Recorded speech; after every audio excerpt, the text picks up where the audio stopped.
দর্শক বন্ধুরা, আপনারা দেখতে পাচ্ছেন এখানে একটা বক রয়েছে আর ওনার সামনে আছে ফার্ম পাতা রয়েছে। আপনারা বকটা দেখতে পাচ্ছেন, এখন লাল চিহ্ন করে দেওয়া আছে। আপনারা দেখেন, দেখলে বুঝতে পারবেন। আর বকটা কীভাবে ধরা হচ্ছে আর কতটুকু গোশ হয় আপনারা সব দেখলে বুঝতে পারবেন। ভিডিওর সাথে থাকেন।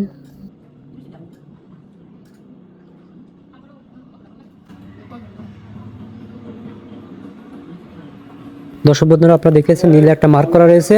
এই মার্কটা হলো আছে আপনার ফার্ম পাতা রয়েছে, আর লাল যেটা রয়েছে ওটা বক। দেখেন কীভাবে ধরা পড়লো। বকটা এত চালাক শালা, প্রথমবারে বাঁধলো না, কিন্তু শেষ পর্যন্ত আমাদের হাত থেকে রক্ষা পায়নি।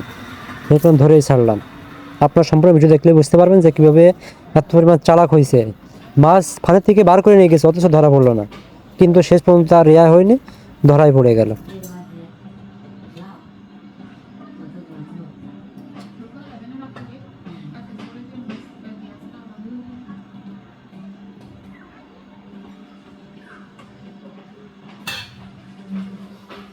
এখন না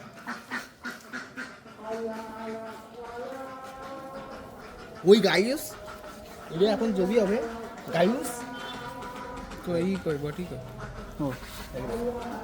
গাইস এটা এখন জবি হবে যায় এই যে মাথা মাথা কত বড় রে গোশ করে 100 গ্রাম